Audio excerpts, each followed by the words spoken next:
Hey y'all, it's Febury Hassan. I know some of you know me, some of you don't, but some of you also may or may not know I'm a relationship and personal development coach.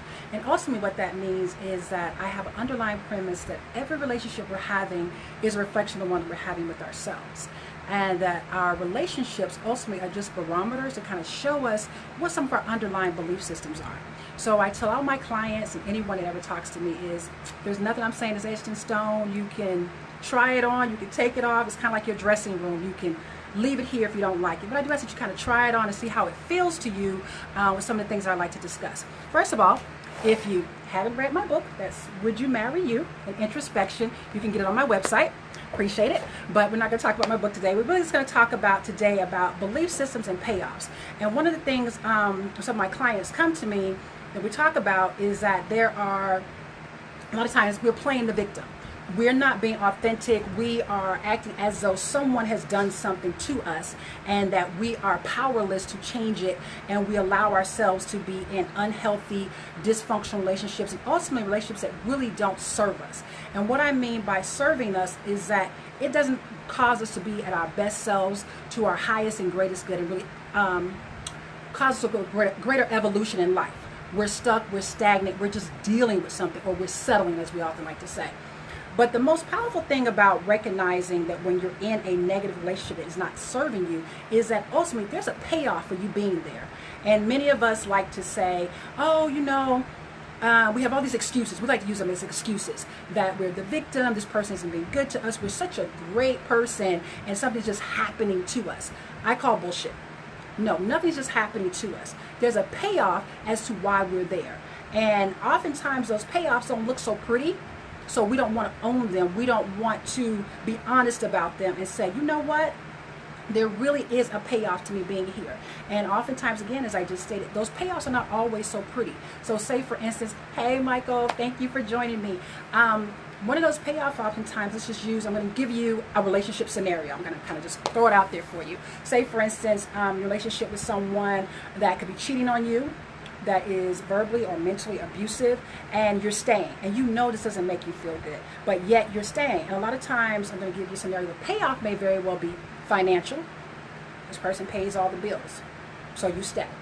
The payoff may be something women often do, and ladies, I'm not beating up on us, I'm being very honest, is that at least I can say I got a man, right?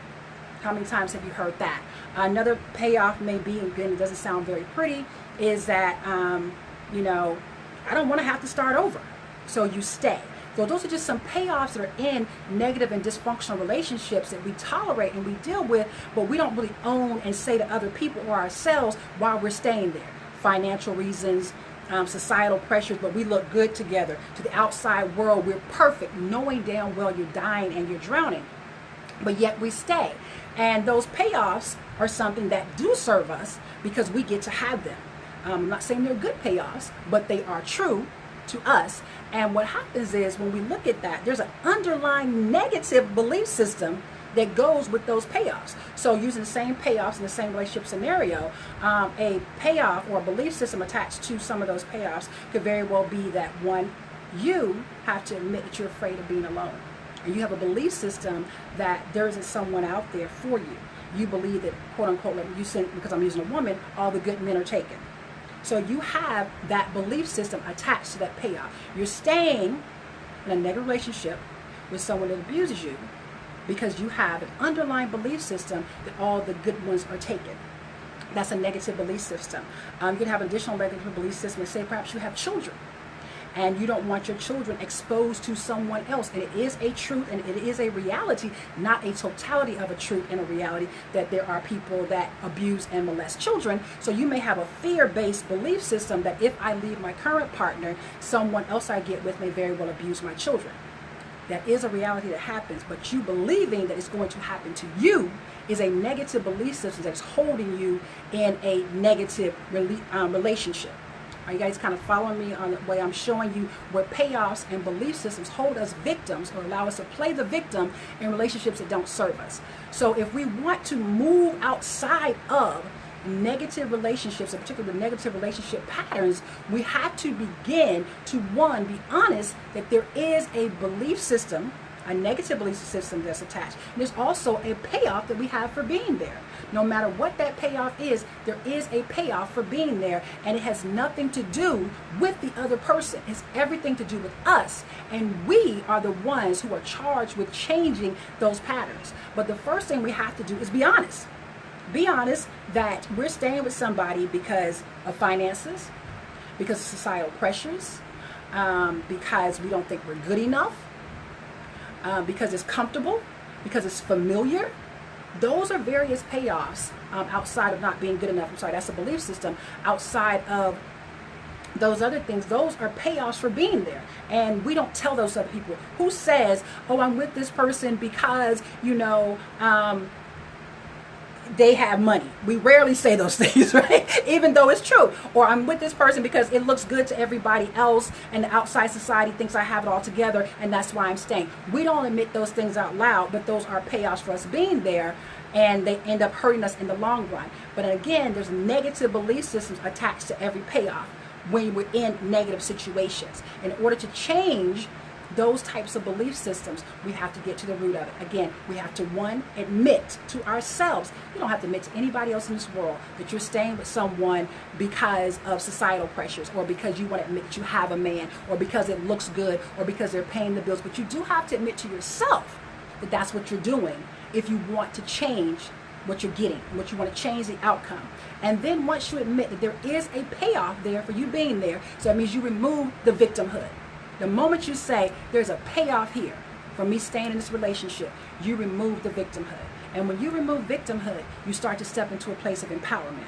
And when you can say, yes, I have allowed myself to be in a negative situation and with someone because there was a payoff.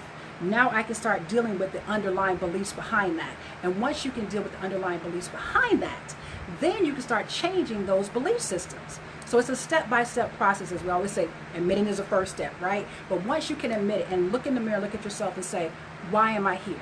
What am I really getting out of this situation? How is this benefiting me? And people really want to say that a bad relationship is benefiting them, but it is. It's benefiting you some kind of way, and you have to get raw and honest with yourself and say, how is it benefiting me? And jot down those benefits. Again, it could be financial, it could be societal, it could be anything. The reasons are just limitless. I can't come up with all of them for you, but I do help my clients see them as they're talking to me about their situations.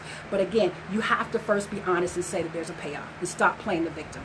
Once you can see there's a payoff, start kind of backtracking your payoff. So i.e., if you're saying I'm with them for financial reasons, could your belief system be that you don't have enough money to take care of yourself? You believe that you could not take care of yourself.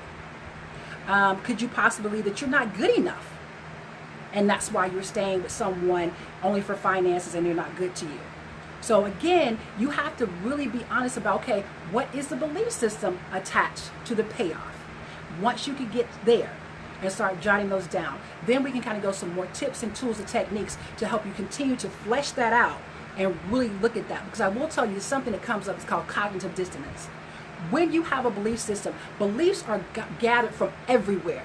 We get them every day between social media, everyday media, magazines, the radio, television, our friends, our family, our parents, our upbringing, our teachers, you name it. We're forming belief systems subconsciously. And subconsciously is where we have to begin to break those belief systems down. And there's a gate. There's a gate up here that protects our belief systems, because beliefs really aren't right or wrong. They just are. And there is a gate there that's going to protect them. And you have to start breaking those barriers down step by step by step by step. I could tell you all day long that the color orange is the color orange. But if you have a belief system that is red, you will find validation and proof no matter what that is red. And that's called cognitive dissonance. Your brain will find a reason to justify its belief system. So even once you admit that you have these belief systems, you're going to find so much validation for them. If you believe you're not good enough to leave this relationship, guess what? Everywhere you turn, you're going to find validation for that belief, because it has been ingrained in your subconscious mind. Your subconscious mind is there to protect you. We have to have belief systems. That's just the way we're built as human beings. But again, negative belief systems that don't serve us, we don't have to have. But we still have to break the barriers that block us every day with those belief systems. One of the things before I go, I tell my clients all the time, imagine if you would, this is kind of the process that your brain goes through. Imagine if you would, that you put your dishes in the cabinet, right? And they're just everywhere. They just, again, they don't serve you where they are. The plates are at the bottom and the cups are over here on the side. Just nothing goes well. And you're like, this is crazy. This is not serving me. This is not functional. My kitchen doesn't function properly like this. So you decide, getting up this day, again, you decide you're going to make a change, right? You get up and you start moving the dishes and you put them in a place that's really functional for you, right? So you're like, okay, oh, it took me hours to do this, hours to break this down, you know? So again, you're breaking down those payoffs and belief systems, and you go upstairs, you go to bed, and the next day, what cabinet are you going to go to? The old damn cabinet. Why? Because your pattern is in the old cabinet. And the next day, you're probably going to go to the old cabinet. And it's going to probably take you at least a week or more to even remember consciously every day that your dishes have been moved. And those were only dishes. Just the relationship you had with a messy kitchen. So if you could only imagine how much more difficult it will be for you to break down old relationship patterns and belief systems that aren't serving you. I'm not saying it's impossible. I'm just giving you credit for understanding that it's not going to be easy, but it's really, really, truly worth it. But just like you broke down your dishes in your cabinet and you put them in places that serve you, it's the same thing we have to do in relationships that don't serve us. We have to find patterns. We have to find tips. We have to find tools. We have to find techniques to break away from limiting belief systems that no longer serve us. So that's my little thing today on payoffs and belief systems. I hope you guys join me again. Thank you for experiencing this with me. This is part of my journey. If you want to find me, you can see me right there at feburyhassan.com, and I'll holler at y'all later. Thanks for joining me. Share this with your friends. All right, bye.